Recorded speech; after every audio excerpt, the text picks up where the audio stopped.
o depoimento do ex-secretário de Saúde do Estado do Amazonas chega à CPI e espanca uma das narrativas mais repetidas até agora, de que, no caso do Amazonas, o governo federal, o Ministério da Saúde, não agiu, quando agiu, agiu com muito atraso e que o colapso no sistema de oxigênio era culpa exclusiva do governo federal. Acabou a narrativa. A fala do secretário mostra de maneira evidente o que de fato houve. No dia 7, ele faz contato com o ministro da Saúde e diz: olha, temos problema, precisamos de ajuda na logística para trazer oxigênio para o Amazonas. Eu perguntei, o pedido foi feito no dia 7 à noite. Que dia chegou a resposta com a providência, a chegada dos primeiros cilindros? Ele disse, no dia 8. Pediu no dia 7, no dia 8 já teve a resposta, a chegada da aeronave com os primeiros cilindros de oxigênio. Acabou a narrativa. O fato é, houve um pedido e houve uma resposta rápida e a chegada do oxigênio. Segundo passo, eu questionei a ele com relação à cronologia dos fatos. Porque ficaram aqui o tempo todo com a narrativa de que não, que dia 7 o Ministério foi comunicado sobre o colapso do oxigênio e que demorou-se tantos dias para uma resposta efetiva. Mentira. A verdade veio à tona e derrubou a narrativa. Falou-se num dia, no dia seguinte já tinha a resposta com a chegada dos primeiros cilindros. Em que momento que se deu a informação para o Ministério com relação ao problema do oxigênio? Tempos depois. Agora, é preciso olhar no retrovisor do tempo para ver onde realmente estava o problema relacionado não só ao oxigênio, mas à estrutura de saúde do Estado do Amazonas. Relatórios apresentados em 2019, depois em 2020, apresentam um quadro crítico para a saúde do Amazonas.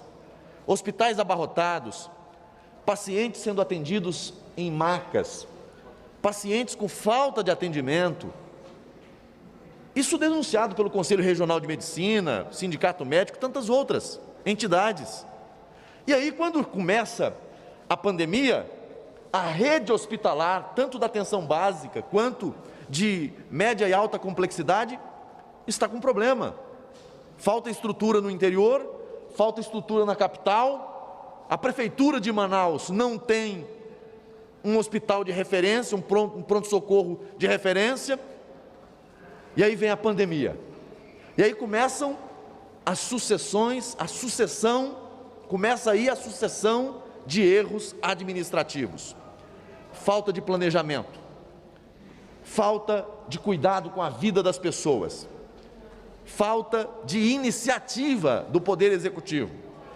A White Martins notifica o governo do Estado diversas vezes, e no mês de julho, no dia 20 de julho, manda carta ao governo, dizendo, olha, temos problema com oxigênio, é preciso aditivar o contrato, é preciso contratar mais, vamos ter problema, está aumentando a demanda, não temos o suficiente. O governo se omite, não aditiva naquele primeiro momento, só foi fazer o aditivo com relação à contratação de mais oxigênio com a White Martins no dia 23 de novembro, quando a situação estava ainda mais grave, e aí aditiva no limite permitido pela lei de licitações. Ou seja, o Estado sabia do problema, tinha sido notificado do problema, aditiva no final do ano para contratar o limite que a lei permite, mas não abre um novo processo de licitação para a contratação em quantidade suficiente. Também não notifica o Ministério da Saúde com relação à elevação do nível de contaminação e de risco. Eles passam o tempo todo sem tomar nenhuma medida de planejamento. Quando chega o colapso, aí vão descobrir que há problema na rede hospitalar, da atenção básica a alta complexidade, que há problema no oxigênio. Então, a fala do ex-secretário Marcelo Campellos na CPI no dia de hoje coloca por terra toda a narrativa da oposição. A oposição mente na CPI quando tenta atribuir ao governo federal uma culpa que é do governo do estado do Amazonas, da prefeitura do município de Manaus. O que aconteceu em Manaus é algo grave. Pode representar um crime de responsabilidade, que me parece foi até apurado pela Assembleia Legislativa, e aí não vou entrar no mérito da decisão da Assembleia Legislativa, mas é um caso grave, de omissão, de falta de planejamento. O que levou ao colapso no Amazonas foi falta de governo do Estado, prefeitura, que não fez o dever de casa.